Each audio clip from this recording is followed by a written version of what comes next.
Vamos lá, meus irmãos. Começando aqui nossa gravação, nossa primeira aula de homilética, a arte de pregar. Já oramos. Mais uma vez, graça e paz, pastor Johnny. Graça e paz, irmão Gil. Graça e paz, graça e paz. Graça e paz. É praxe, nossas aulas são gravadas para que a gente possa estar utilizando depois e ser utilizada também nos futuros módulos. Quem sabe, para futuros alunos.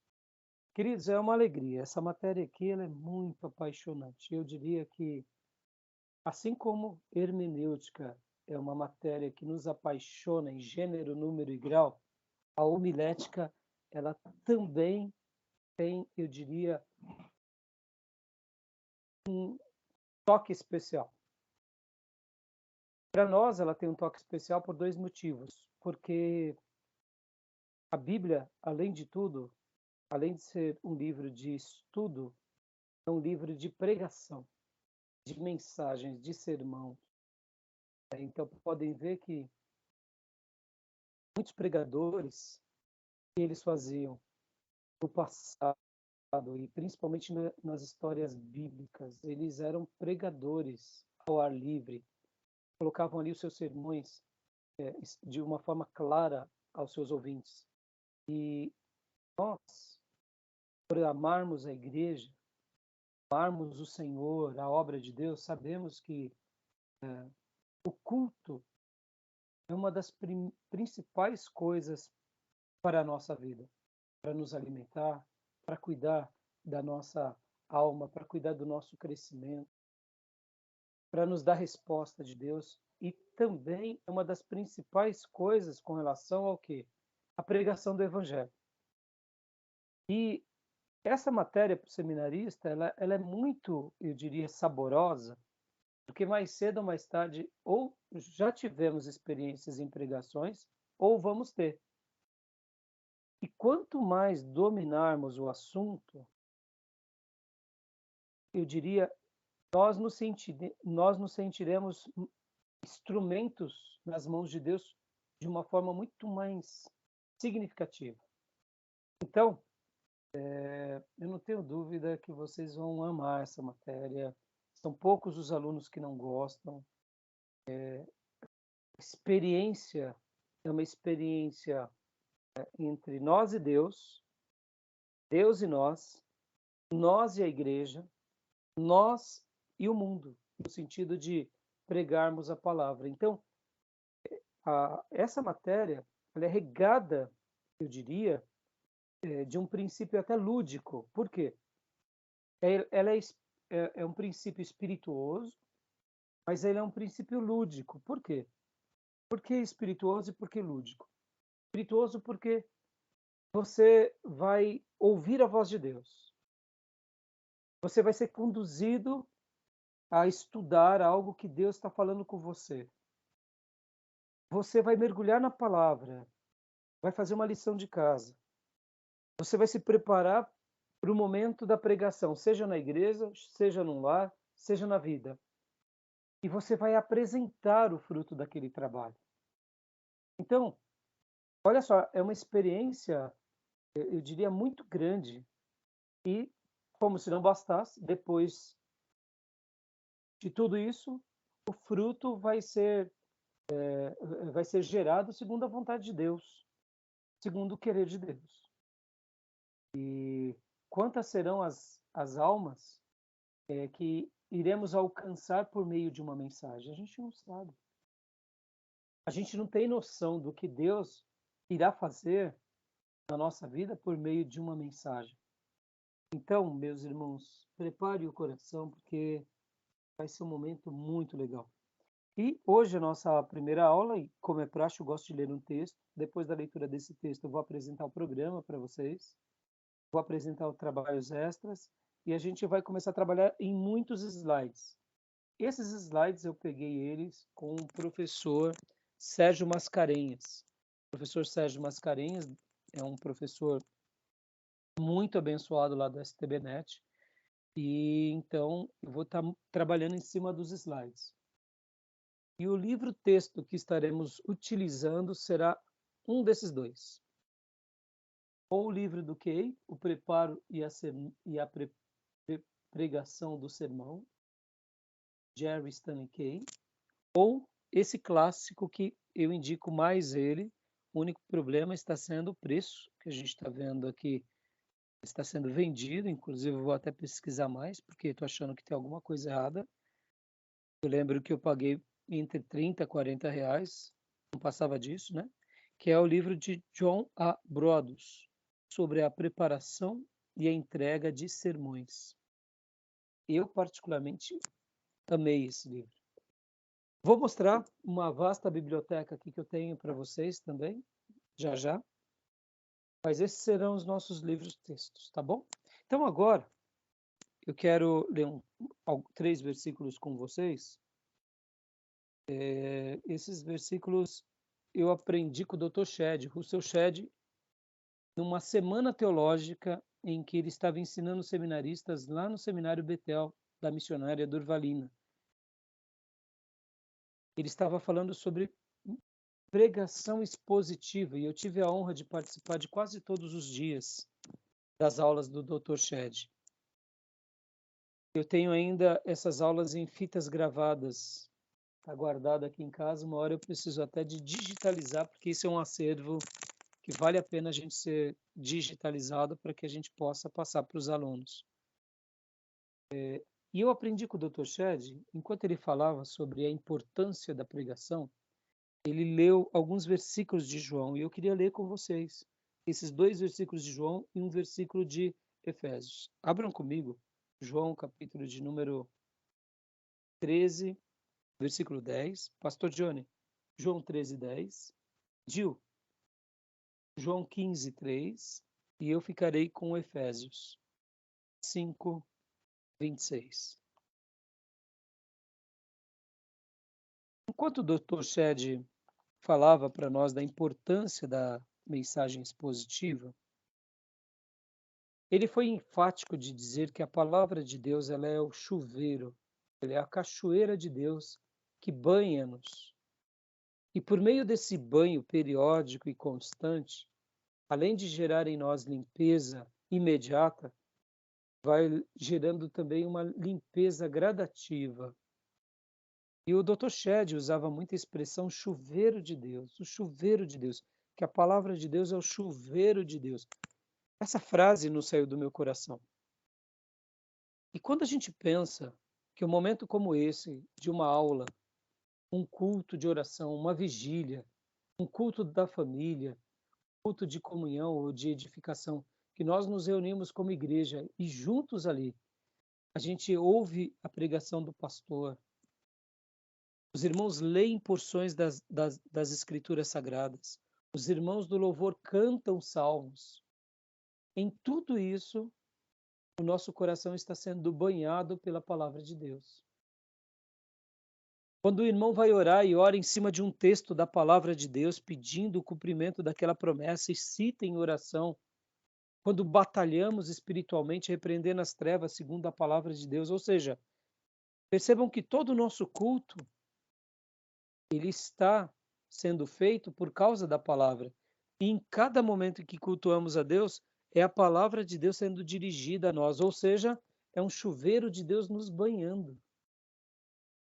Entramos muitas vezes sujos na igreja, entramos muitas vezes com problemas e de repente vem aquela chuva de bênçãos sobre todos. Não é assim? Nossa alma é lavada, nosso espírito é reanimado, nosso coração é desafiado e saímos fortalecidos. Então o Dr. Shedd falava sobre isso e eu não me esqueci.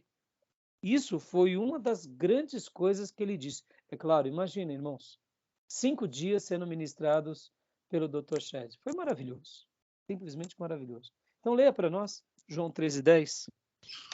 João 13:10. Respondeu Jesus: Quem já se banhou precisa apenas lavar os pés. Todo o seu corpo está limpo. Vocês estão limpos, mas nem todos. Olha só, o texto ele é enfático, mostrando que há uma limpeza, que há um banho, que há algo diferente da parte de Deus. E Jesus faz questão de dizer algo. Quem já se banhou precisa apenas lavar os pés. Se banhou? Do quê? Como? Percebam, nós fomos atraídos um dia por Deus por meio da palavra. A minha palavra não volta para mim vazia. Antes cumprirá tudo o que lhe apraz, disse o profeta. É o poder da palavra. A palavra, ela é a arma de Deus, mas ela é também o quê? O chuveiro de Deus que nos limpa. Leia para nós, Gil, João 15, João 3. 15, 3. Vocês já estão limpos pela palavra que eu vos tenho falado. Aleluia. Percebam e tentem se colocar no lugar dos apóstolos. O que Jesus estava dizendo ali para eles? Que eles já estavam limpos pelo poder da pregação de Jesus. Em outras palavras, quando nós somos colocados na mesma situação que os apóstolos, onde somos ministrados, Deus está nos limpando periodicamente. Olha que interessante. Vocês já viram aquelas pessoas bem sujas mesmo, encardidas? Vamos lá. Vamos se lembrar de quando éramos crianças, que saíamos e brincávamos e ficávamos encardidos. Tinha algumas manchas que não saía, né? Num primeiro momento, não era assim? A mãe vai lá tomar banho de novo, menino. E aí a gente ia lá e esfregava mais, porque para tirar aquela crosta. Pode ver que o pecado ele nos suja, ele nos mancha. Mas devagarzinho, dia a dia, momento a momento, chega uma hora que a crosta mais encrostada, se a gente pudesse assim dizer, ela sai da gente. Por quê? Porque chega uma hora que o poder da água é maior do que o poder da sujeira. O poder do sabão, da higiene, é maior do que aquela mancha. Na nossa alma acontece a mesma coisa. No nosso espírito, a mesma coisa. Tem vezes que alguma coisa ainda está dentro de nós e a gente precisa ser liberto. Mas pode ver, é a palavra sendo ministrada aos nossos corações, Deus vai nos limpando. Deus vai nos limpando. Pode ver que quando éramos novos convertidos, algumas promessas nós tínhamos dificuldade de acreditar. Hoje em dia não. Não é assim? No começo, se o pastor falasse assim, expulsa o diabo, ele vai embora, nós duvidávamos, mas será que vai embora? Hoje, nós notamos uma obra diabólica, o que a gente faz? Tipo, pronto, sai Satanás, não é assim? Com convicção.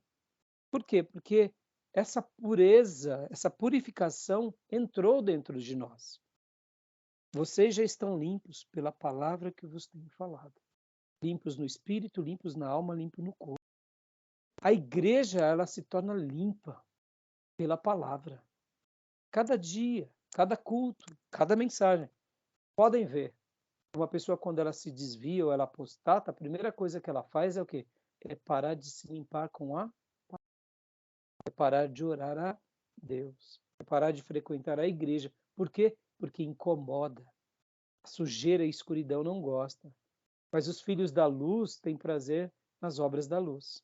Então, Dr. Shedd, ao falar sobre isso, do poder da mensagem expositiva, mostrava isso. E Jesus, quando ele fala aqui em João 13 e fala em João 15, ele está falando as mesmas coisas, mostrando, olha, a minha palavra limpa vocês. A minha palavra purifica vocês. Vocês já estão limpos, mas nem todos. Por que nem todos? Porque tinham lá que era diabo. A função do pregador é anunciar o quê? A palavra, porque é a palavra que vai limpar. Amém, meus irmãos? E agora o último texto, vamos ler? Efésios 5, 26. Para santificá-la, tendo-a purificado pelo lavar da água mediante a palavra. Podem ver que nessa analogia, a palavra e a água e a palavra. Quem purifica é a palavra, assim como a água purifica-nos e banha-nos, assim é a palavra. Por isso que Jesus, ao falar aos apóstolos e a Pedro, e o Dr. Shed, ao ensinar isso para nós, eu queria deixar aqui essa abertura nesse primeiro dia. Eu não tenho dúvida que a nossa função é sermos purificados pela palavra. No momento que pregamos a palavra, nós estamos purificando a igreja não porque somos especiais, mas porque a palavra de Deus é o chuveiro de Deus. Eu diria, é a cachoeira de Deus, é o rio de águas vivas de Deus que vai purificar a igreja do Deus vivo. E podem ver que naquela hora que pregamos, até nós estamos sendo banhados. Amém?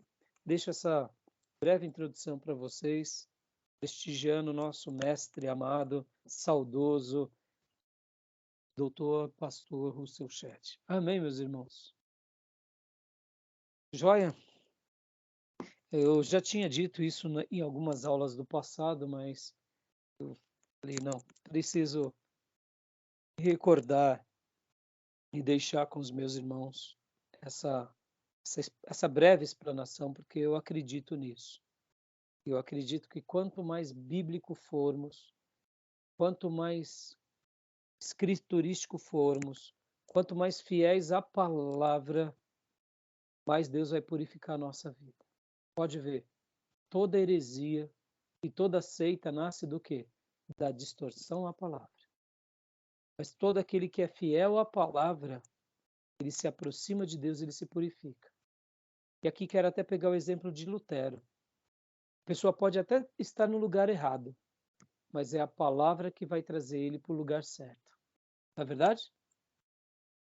A gente pode até estar no lugar errado, mas é a palavra que nos traz para o lugar certo, porque é ela que nos purifica. Tá bom, meus irmãos? Amém. Joia? Então, agora eu quero apresentar para vocês o nosso programa, né? Eu vou compartilhar aqui com vocês. Deixa eu mostrar.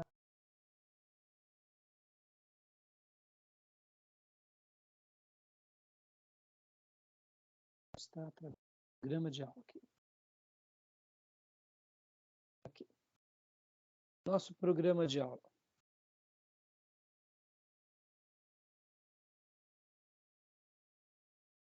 Como vocês sabem, a nossa grade do curso médio é a mesma grade do bacharel, né? Na realidade, nós anivelamos para cima. Então, olha só. Nessa matéria, a gente vai ter homilética 1 e 2. Objetivos. Pode ler para nós, pastor Johnny ou Gil? Posso ler assim. Levar o aluno a ter um conhecimento genuíno das estruturas existentes. Ensinar a reconhecer e a fazer qualquer dessas estruturas. Desculpa, eu acabei lendo com continuidade. Então, de novo. Ensinar e reconhecer e a fazer qualquer dessas estruturas. Ensinar a adaptar-se a qualquer solicitação especial, tendo conhecimento sobre a teologia da homilética. Nós estaremos trabalhando aqui bastante, meus irmãos. Principalmente, eu vou ser enfático na teologia da homilética mais do que na estrutura da homilética. Vocês vão compreender perfeitamente a distinção. Quando o nosso programa está dizendo aqui sobre ter um conhecimento genuíno das estruturas existentes, o que esse programa está querendo dizer com isso?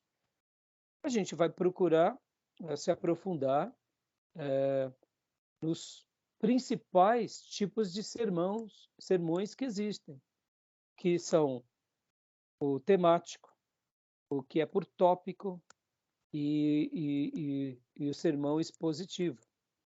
No entanto, eu não vou ficar preso apenas nele. Por quê? Porque nosso querido Dr. Martin Lloyd-Jones, nesse livro Pregação em Pregadores, dá uma lição espetacular. Esse livro todo seminarista precisa ler. Um sermão não é difícil de você montar. Nós estaremos vendo aqui, fazendo algumas coisas, e vocês estarão vendo que é fácil de se montar a estrutura de um sermão. Não é uma coisa, um bicho de 7 cabeças. É uma introdução a uma tese, temos as divisões do sermão, com seus argumentos, e uma conclusão. Ou seja, essa estrutura não é um bicho de 7 cabeças. O mais difícil da homilética é o quê? É a teologia da homilética, é a importância do assunto. Ou seja, eu posso dominar essa estrutura técnica e posso ser fraco na minha teologia. O Dr. Martyn Lloyd-Jones, nessa obra, e nós estaremos apenas citando ela aqui, porque, irmãos, essa obra... Pastor Johnny, você já leu esse livro? Já, mas eu li muito tempo lá atrás. Eu tenho que, inclusive, o Gil falou dele agora, já até separei aqui, porque vou começar a ler junto com o livro. Texto. Exatamente. Então, o Dr. Martyn Lloyd-Jones, ele vai mostrar o seguinte, que a estrutura é importante, mas existem outras coisas mais importantes. E, de fato, irmãos, eu admito. Eu concordo com Martyn Lloyd-Jones em gênero, número e grau. Então, a teologia da homilética, eu diria que 70% dessa matéria eu vou me fixar na teologia da homilética. O que seria a teologia da homilética, irmãos? A teologia da homilética nada mais é, nada menos é do que toda a nossa base bíblica na nossa pregação. Você já viu aquela pessoa que seja um pregador de rua, ou mesmo um pregador leigo de uma igreja, mas que prega com uma unção, com uma convicção, cita a Bíblia corretamente, e você fala assim, eu vejo Deus agir aqui. E muitas vezes quando você olha criticamente, você fala assim, ele não teve uma boa introdução. Qual o ponto que ele está? Ele não está falando se está no primeiro, segundo ponto, primeiro argumento, segundo argumento. Eu não estou vendo aqui uma pergunta interrogativa, uma pergunta para ele fazer uma transição. Eu não estou vendo uma palavra-chave, mas nós saímos da igreja ou do culto dizendo, Deus falou comigo.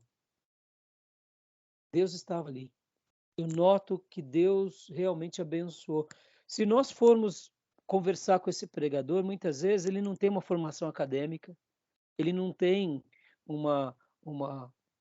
eu diria, uma desenvoltura com relação às suas estruturas, mas ele tem o quê? Ele tem vida com Deus, vida de piedade, ele acredita nas Escrituras, e quando ele passa, ele tenta passar com a maior clareza possível aquilo que ele entendeu.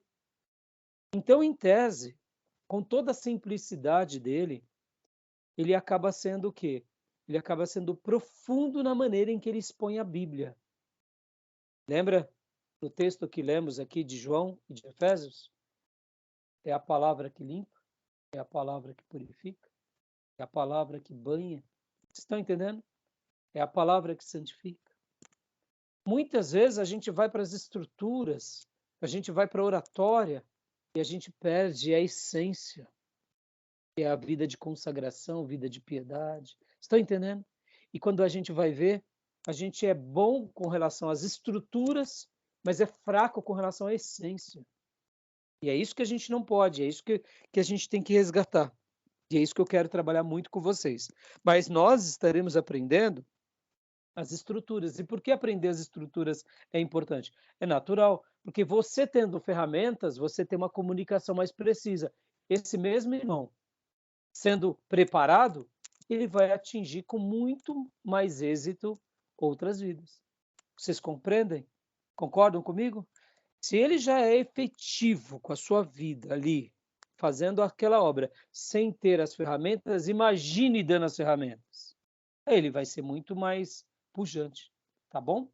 Então, continuando aqui, tudo bem até aí? Ok. Beleza. Continua lendo para nós, pastor. Joia. Resumo do programa. Ensinar o aluno a fazer bons sermões, estudos, onde a técnica e a espiritualidade sejam aplicadas corretamente. Dar aos alunos os passos teóricos e práticos da pregação. Ou seja, né, unir a espiritualidade com a técnica. Lembra que na aula passada nós falamos sobre ciência e arte? Então é isso. Nós estaremos mergulhando na ciência e na arte, tá bom? Continuando. E aqui são programas. Leia para nós, Gil, por favor, com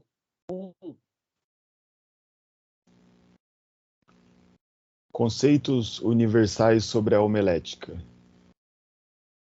A. Tipos de sermão.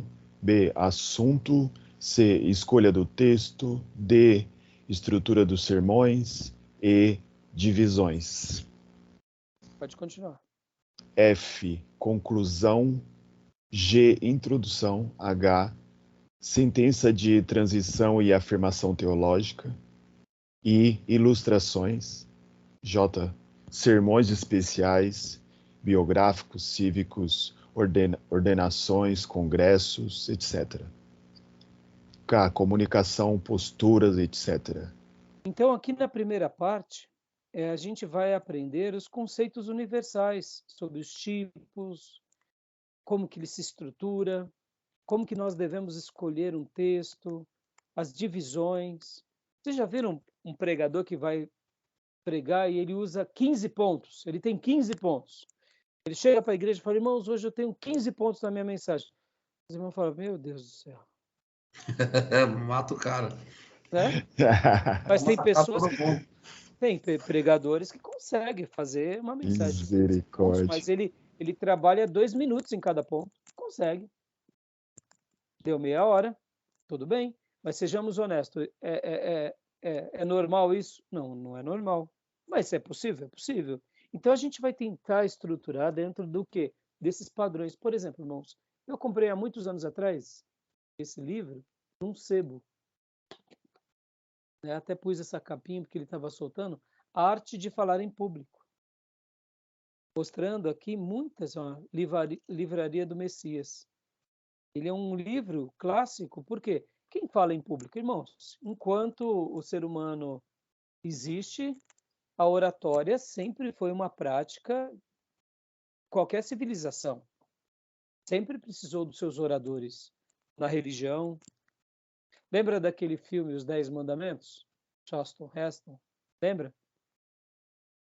10 Mandamentos, aquele filme clássico do Moisés, que abre o Mar Vermelho, aquele muito antigo. Eu nunca assisti. Nunca assistiu? Eu já assisti já. Oh, meus Mas irmãos, vale a pena assistir. Essa semana que passou eu estava assistindo de novo. Quando Moisés vem e se apresenta para Faraó, é bem interessante que o sumo sacerdote do Egito começa a falar, né? E agora entrou Moisés, conquistou as terras do Nilo e aí ele olha para uma moça que está do lado dele e fala, oh, velho falador. Todas as religiões do mundo sempre tiveram os seus faladores, né? Todo líder religioso ele tem que falar. A palavra é o instrumento pelo qual ele conduz os seus liderados. Então, a oratória, a gente vai ver a oratória entre os gregos, no Senado, entre os romanos, na política, a persuasão. Então, isso faz parte. E saber dominar um pouco, saber entender um pouco, isso é importante. E no nosso caso, podem ver que todos os profetas, sejam eles quem foi, ou onde eles existiram, eles usavam da oratória. Então, dominar essas estruturas é importante. Agora, é claro, como eu disse, mais importante do que dominar as estruturas é dominar a teologia da homilética. Para isso para nós é muito mais importante, porque dominando a teologia, a minha estrutura pode até ser falha, mas a palavra vai ser pregada, Deus vai purificar o rebanho. Agora, na medida que eu posso unir essas duas coisas, eu me torno, eu diria, muito mais útil. Depois, se vocês assinam o Amazon Prime, vocês vejam lá os 10 mandamentos. Lá tem os 10 mandamentos. Na Netflix tinha. Agora eu não sei se tem mais. Mas no Amazon Prime tem, porque eu assisti semana passada um pouquinho. E também, depois, peguem a biografia do Billy Graham no Amazon Prime. Semana passada eu assisti. Meus irmãos, é maravilhoso. Simplesmente maravilhoso. E olha que interessante. O que fez Billy Graham se tornar esse evangelista maravilhoso. É óbvio, primeiro dom de Deus, mas segundo lugar, uma comunicação muito clara. Ele simplesmente sabia levar a palavra de Deus com muita clareza ao ouvinte. Billy Graham tinha uma palavra bíblica, e nessa bibliografia que eu assisti na Amazon Prime, eu quero assistir de novo, meu coração ficou explodindo de felicidade, porque, em primeiro lugar, você fala, isso é obra de Deus. O que ele fez é obra de Deus. Era impossível uma pessoa fazer se não fosse Deus na vida de um ser humano. Segundo lugar, ele também teve dias de crise. Eu não sei se você sabia disso. Eu, por exemplo, não sabia disso. Logo no início do ministério de Billy Graham, ele teve uma crise durante algum período em que ele teve que decidir se ele iria pregar a palavra de Deus como essência de Deus ou não, porque ele estava com dúvida em algumas coisas. Sabe aquelas questões intelectuais? Quem sabe a teologia liberal? Não sei o que foi. Na biografia não menciona o que foi, mas fala que ele passou por um período de crise. E quando ele sai da crise, ele começa a pregar a palavra de Deus e ele afirma a Bíblia como a mensagem de Deus. Ô, filhote, tudo bem com você? Como vai? Oi. Olha aí, seja bem-vindo, viu? Obrigado. Obrigada. Tá bom. Boa noite para você. Tímido. Mas tá. Então, irmãos, olha só que interessante. E aí ele começa a pregar a palavra de Deus como sendo a palavra de Deus. E sabe uma coisa linda? E eu vou mostrar já para vocês vão receber até 2 mensagens do Billy Graham. Já mandei no Google Drive. Ele usava muito a Bíblia diz. A Bíblia diz. A palavra de Deus diz. E quando nós ouvimos Billy Graham, ele não é rebuscado, filosófico, ele é claro, que nem um profeta, que nem um apóstolo. E Deus honrou a vida e a obra dele. Então depois assista no Amazon Prime, eu não sei se tem outras plataformas, mas a biografia do Billy Graham é maravilhoso, meus irmãos, é maravilhoso. É assim de sacudir a nossa vida. Eu fiquei assim, e eu quero assistir de novo, porque aquilo me inspirou demais. O amor que ele tinha pelas almas, a dedicação dele e a entrega dele. Só para vocês terem uma ideia, eu não sabia disso, tinha vezes que ele ficava 3 meses, 6 meses longe de casa, só viajando, fazendo a obra de Deus, porque ele ia para um continente lá. Imagina isso, ele começou a fazer essa obra na década de 50.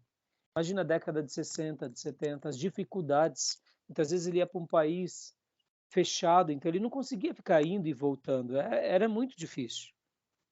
Então a esposa dele, a postura da esposa, segurando a família, olha, vale a pena. Agora, ele conseguiu fazer tudo isso por causa do chamado de Deus, por causa da teologia da homilética, mas também porque ele era um excelente comunicador. Ele falava com autoridade. Ele era ele ali pregando. Então, isso é magnífico. Tá bom, meus irmãos? Por isso que o que Deus tem reservado para nós, a gente não sabe. Quem sabe eu estou treinando aqui os 2 grandes Billy Grahams que Deus vai levantar nos próximos séculos. Nesse próximo século. Não nos próximos séculos, que vocês não vão viver mais de 100 anos, mas assim, que vão ser bênçãos nas próximas décadas. Quem sabe Deus nos use.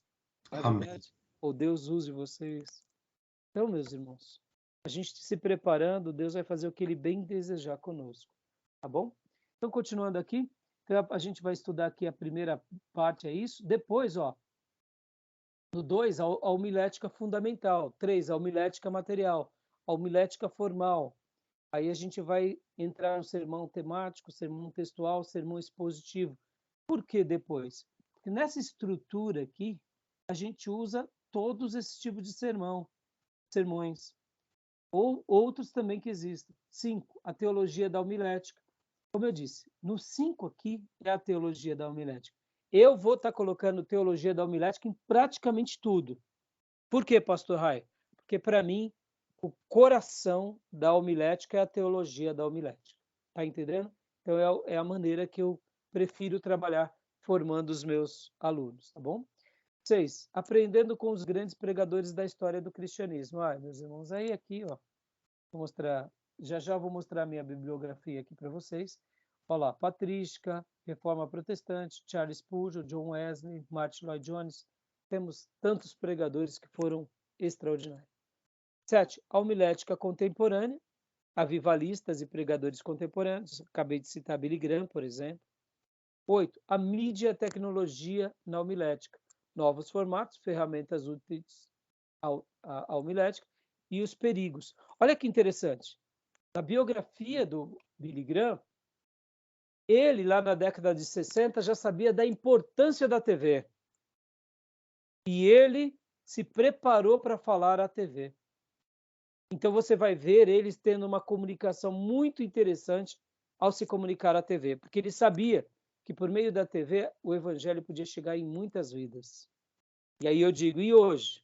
Hoje nós temos o quê? Nós temos, eu diria, na minha opinião, um formato muito, mas muito mais ousado com relação a essa tecnologia da informação. Então a gente pode explorar tudo isso. Se Billy Graham, lá na década de 50, até os anos 2000, ele explorou isso, por que hoje nós vamos deixar isso de lado? Isso é fundamental para a nossa vida hoje, para nossas igrejas, tá bom? Então aí o programa se encerra agora aqui. Métodos de avaliação, aí aqui vocês já sabem como que é o meu critério. Biografia básica, um dos 2 livros, como já citei. Vocês podem escolher qualquer um desses 2. Aqui são algumas bibliografias complementares, tá bom? Tudo bem até aí? Tranquilo? Tudo bem. Joia. Agora deixa eu mudar aqui a tela. Os trabalhos extras. Olha só, os trabalhos extras, meus irmãos. Trabalhos extras eu mandei para vocês também. Vocês vão fazer, para a semana que vem, um sermão no caderno de vocês, ou digitado, do jeito que vocês fazem sempre. Vocês vão me mandar esse sermão. Pode ser uma mensagem que você vai pregar, a última que você pregou, não tem problema, mas eu gostaria que você fizesse um sermão, um esboço de um sermão, ou colocasse no caderno, escaneasse ou tirasse foto e depois me enviasse, tá bom? Porque vocês vão fazer esse sermão, porque depois vocês vão refazer esse mesmo sermão usando todas as técnicas e ferramentas lá na frente. Estão entendendo? Hoje vocês já têm um jeito de vocês preparar o sermão, não tem? Verdade, tem sim. Muitas vezes tem hora que vocês falam, o que eu faço aqui? Não é assim? O que eu ponho acolá? Não é assim? Não é mais ou menos isso? Vocês seguem um instinto natural de vocês. Vocês vão pegar e vão fazer isso e vão me entregar semana que vem. Vão me mandar pelo e-mail e pelo WhatsApp. No final desse módulo, vocês vão refazer esse mesmo sermão, só que agora usando o quê? Todas as instrumentalidades que vocês aprenderam. Todas as ferramentas. E aí vocês vão ver a diferença que é fazer alguma coisa na raça e fazer uma coisa agora repleto de ferramentas. Vocês conseguem visualizar já? Dá para entender? Sim. É claro que, como vocês já pregam, principalmente o pastor Johnny, já tem uma experiência, então já aprendeu. Mas mesmo quem já aprendeu, pode estar sendo aperfeiçoado. Estão entendendo? Pode estar sendo melhorado. Então, os trabalhos extras terá isso. Então, o 1 e o 2 está em cima disso. Vocês vão ter que ler um outro livro de Spurgeon chamado A Figueira Murcha. É um sermão de Spurgeon. Vocês vão ter que ouvir esses áudios aqui do pastor Augusto Nicodemos e do Hernandes Dias Lopes sobre pregação expositiva. É simplesmente magnífico. E depois vocês vão ter 2 áudios do pastor Billy Graham. E eu já encaminhei para vocês. E por último, se vocês, tudo aquilo que vocês lerem a mais, ouvirem a mais, coloquem no relatório. Porque tudo isso que vocês ouvirem a mais, lerem a mais, eu estarei dando pontos extras. Tá bom? Tudo bem até aí? Beleza. Tranquilo? Ok. Ok? E agora a última coisa aqui, apresentando para vocês, é isso daqui. Olha só.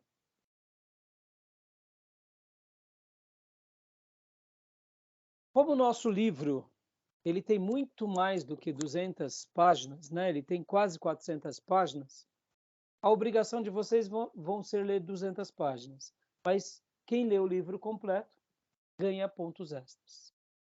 Como vocês sabem, a leitura do livro-texto vale 4 pontos. Os trabalhos extras valem 3 pontos. Então, eu descrevi aqui os trabalhos extras e a prova valerá 3 pontos. Como será a nossa prova? É muito legal. A prova vai ser, eu vou marcar, já tem o dia, que eu já até separei a data. Eu criei um programa para a gente chegar aqui às 10 aulas. Eu publico depois no WhatsApp de vocês, tá bom?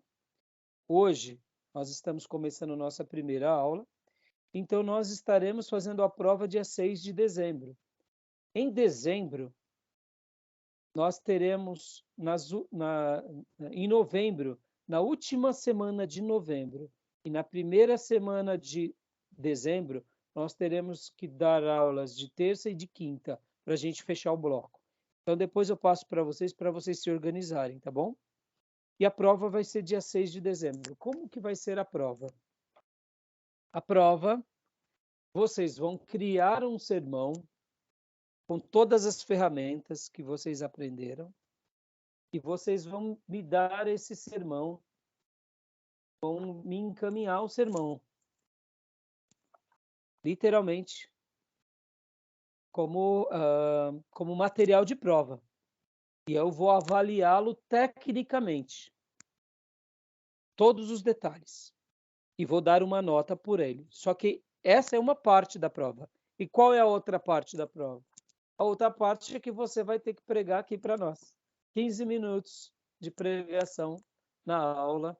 E isso é um sistema que eu faço, é uma delícia, porque quando a classe é muito grande, aí eu tenho que dividir a prova em 3 dias. Então, já tive experiências de ter que fazer, poxa, irmãos, não vai dar para ser 10 minutos, vai ter que ser 5 minutos de prova. Então, se vira aí nos 5 minutos.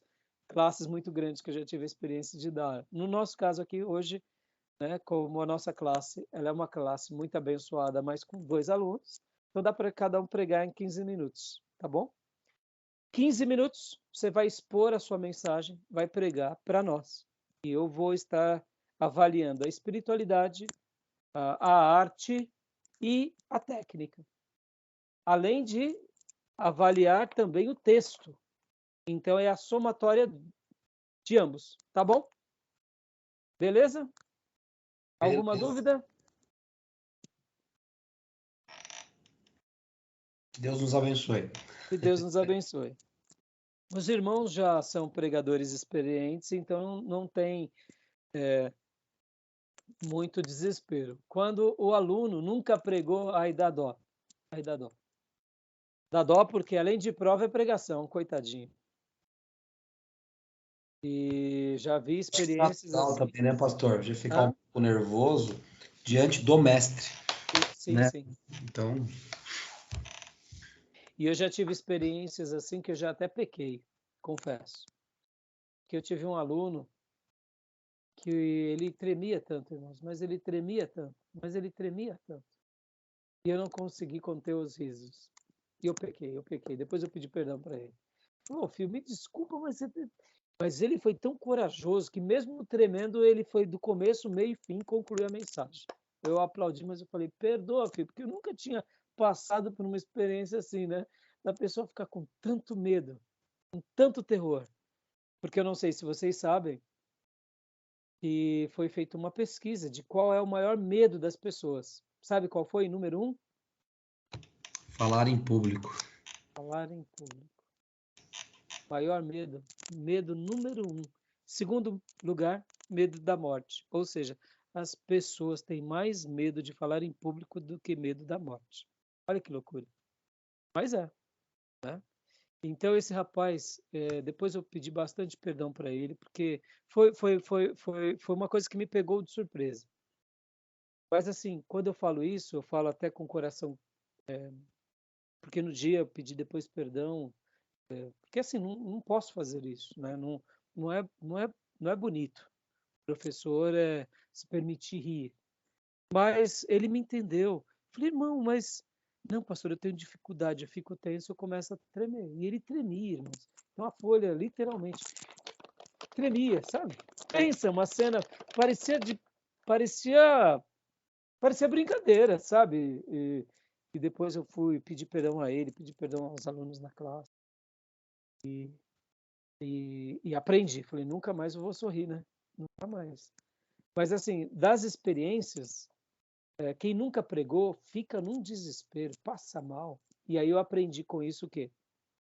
Não, respeita, porque a pessoa pode até pregar mal, mas por causa que é a primeira experiência. Então eu vou levar em consideração.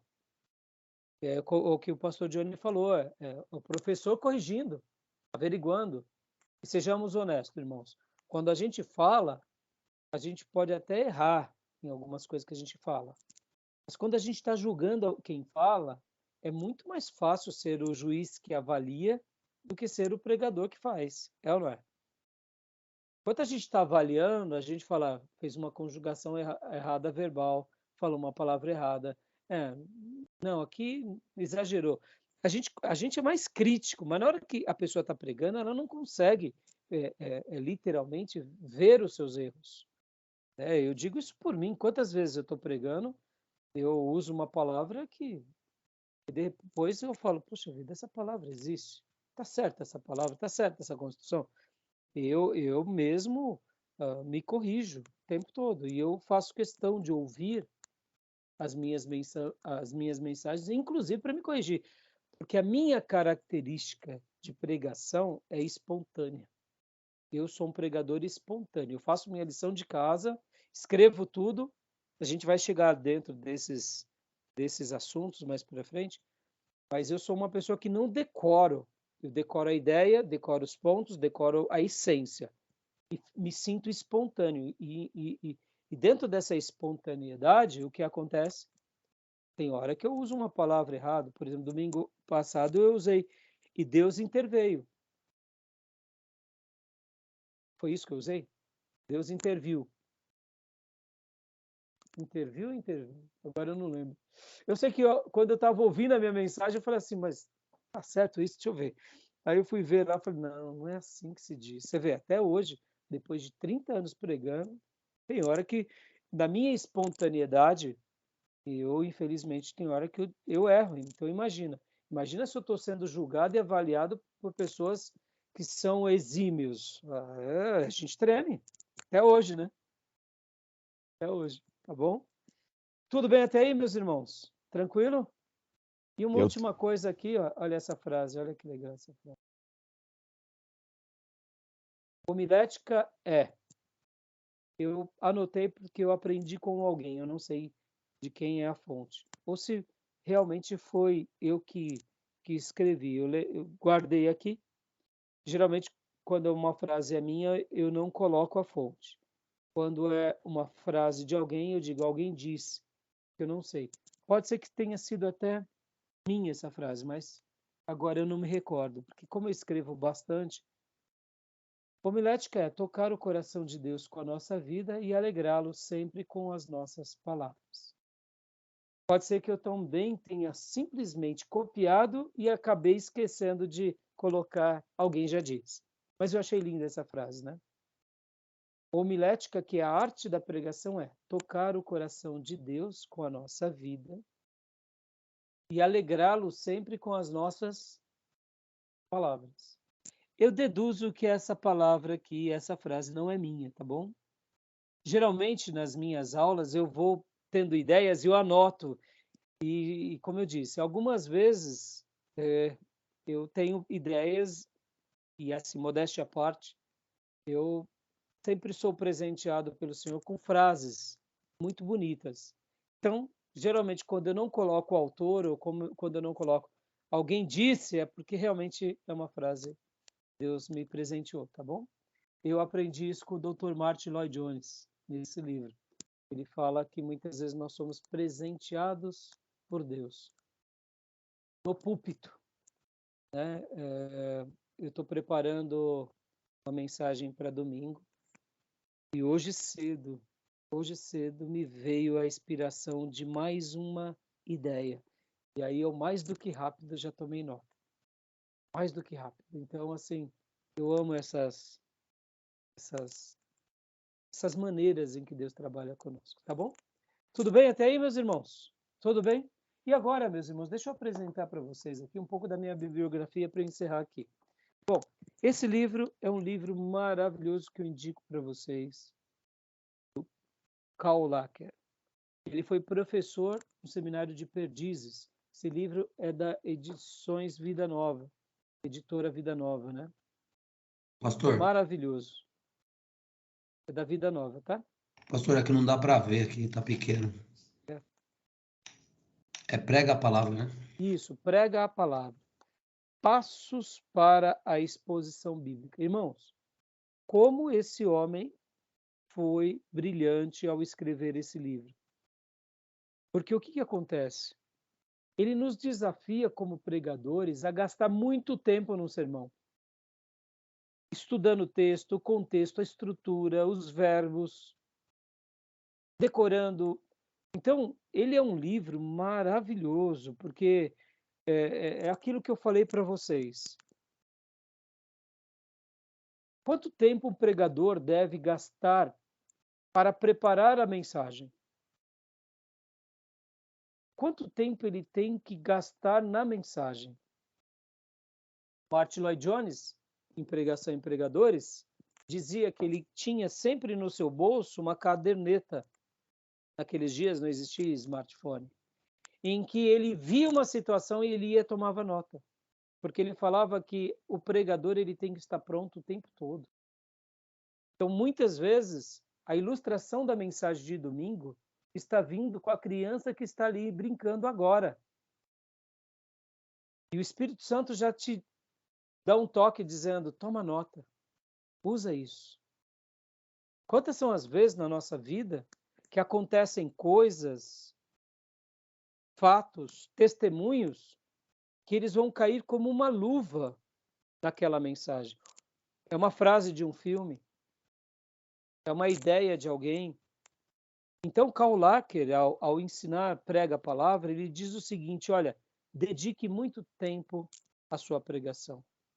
É claro que somente um pastor de tempo integral vai gastar tanto tempo quanto ele sugere, porque a maioria dos pastores que não são integral não consegue gastar isso.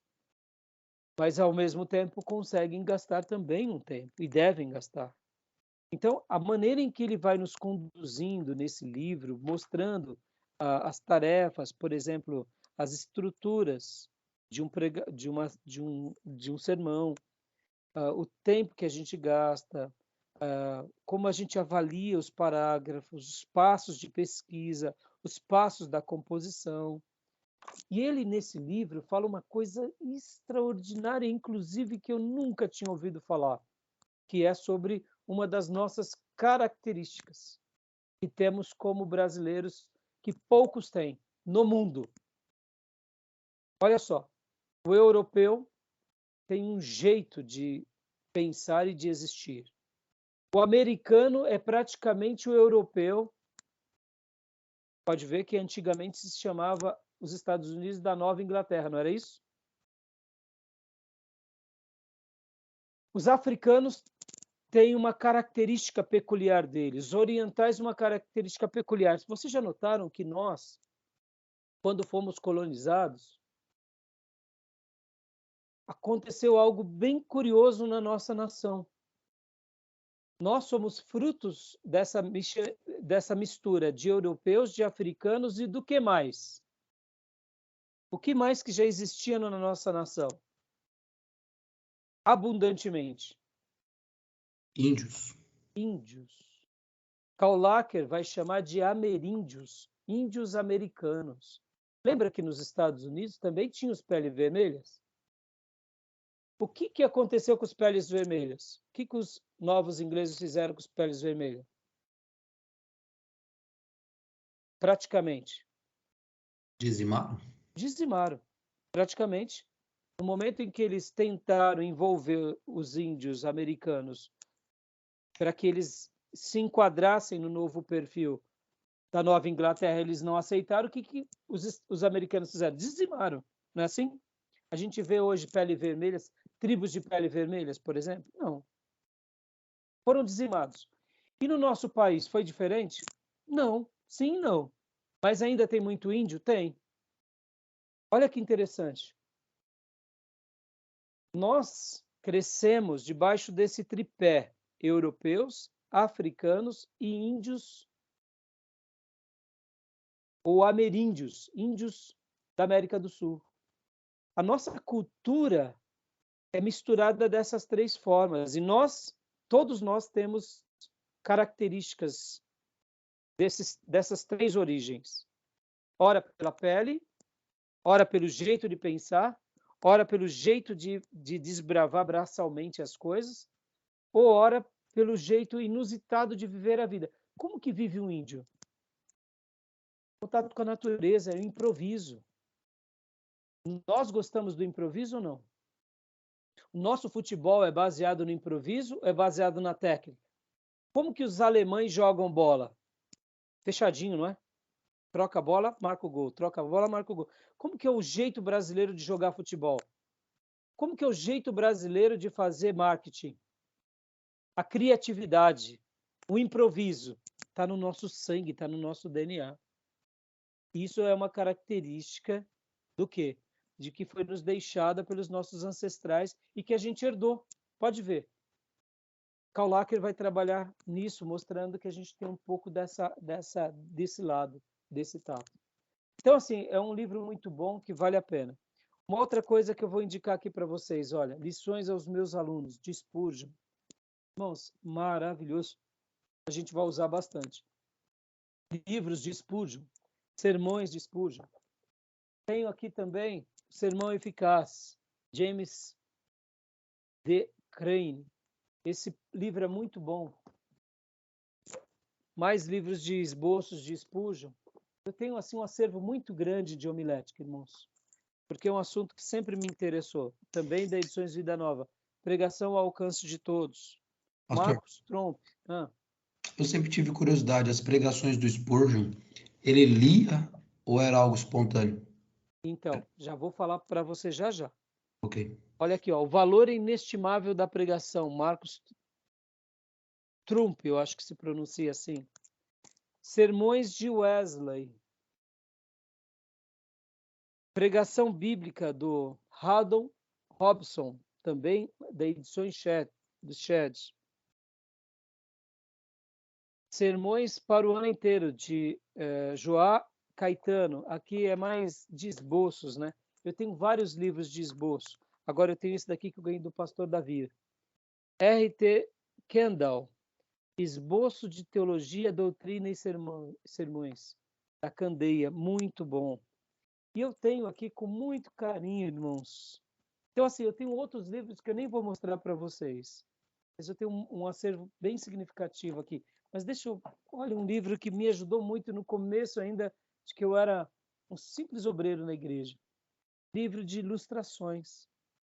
Ilustrações para todas as horas, da Juep. Eu comprei ele, tem ilustrações de tudo que é tipo. E como ele me ajudou nas minhas primeiras aulas. Foi uma ferramenta muito útil. Tá bom? Bom, eu vou encerrar esse módulo aqui e vou responder a sua pergunta no próximo bloco, tá bom? Pastor Johnny. Combinado. Combinado? Só um minuto, então.